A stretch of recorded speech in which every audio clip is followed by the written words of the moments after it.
অবশ্যই ভাই এবং বন্ধুগণ, অসংখ্য অগণিত মানুষ আমরা রমজান মাসে রোজা রেখেছি একটি নিয়তে। যদি রোজা না রাখতাম তাহলে গরম ভাত রান্না করে তার পাবো না, ঠান্ডা বাসি পান্তা খেতে হবে।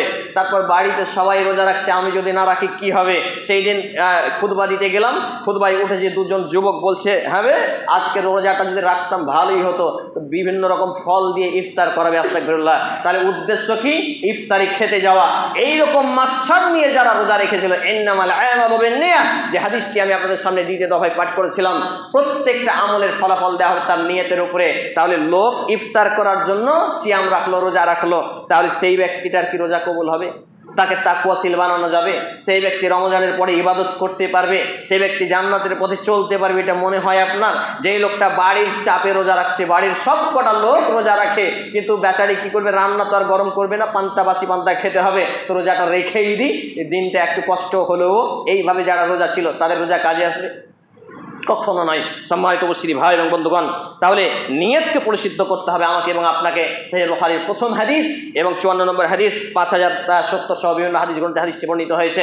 সম্মানিত উপস্থিতি ভাই এবং বন্ধুগণ, এবার আমি যে বিষয়টি আপনাকে বলতে চাচ্ছি, যে হাদিসটি দ্বিতীয় দফায় শেষ রাউন্ডে আপনাদের সামনে আলোচনা করেছিলাম। আর আনাস রাদিয়াল্লাহু তাআলা আনহু قال قال النبي صلى الله عليه وسلم لا يؤمن احدكم حتى اكون احب اليه من والده ووالده والناس اجمعين। আনাস ইবনে মালিক রাদিয়াল্লাহু তাআলা তিনি বলছেন, আল্লাহ রাসূল সাল্লাল্লাহু আলাইহি ওয়াসাল্লাম তিনি বলেছেন, লা ইউমিনু, তোমাদের কেউ মুমিন হতেই পারে না। কতক্ষণ পর্যন্ত মুমিন হতে পারবে না? যতক্ষণ পর্যন্ত মুহাম্মদ সাল্লাল্লাহু আলাইহি ওয়াসাল্লাম তিনি বলছেন, আমি তার কাছে বা তোমাদের কাছে তার ধনসম্পদ, তার বাড়ি গাড়ি, টাকা, আত্মীয় স্বজন, এমনকি ওয়ান্নাসি আজমাইন, তামাম পৃথিবীর সব কিছুর ঊর্ধ্বে ভালোবাসার পাত্র না হয়। হাদিসটি বর্ণিত হয়েছে সহিহ বুখারী তাওহীদ প্রকাশনী এন্ড পাবলিকেশন থেকে প্রকাশিত, বুখারী কিতাবুল ঈমান হাদিস নাম্বার 15, আধুনিক প্রকাশনী বুখারী হাদিস নাম্বার 14, ইসলামিক ফাউন্ডেশন বুখারী হাদিস নাম্বার 14।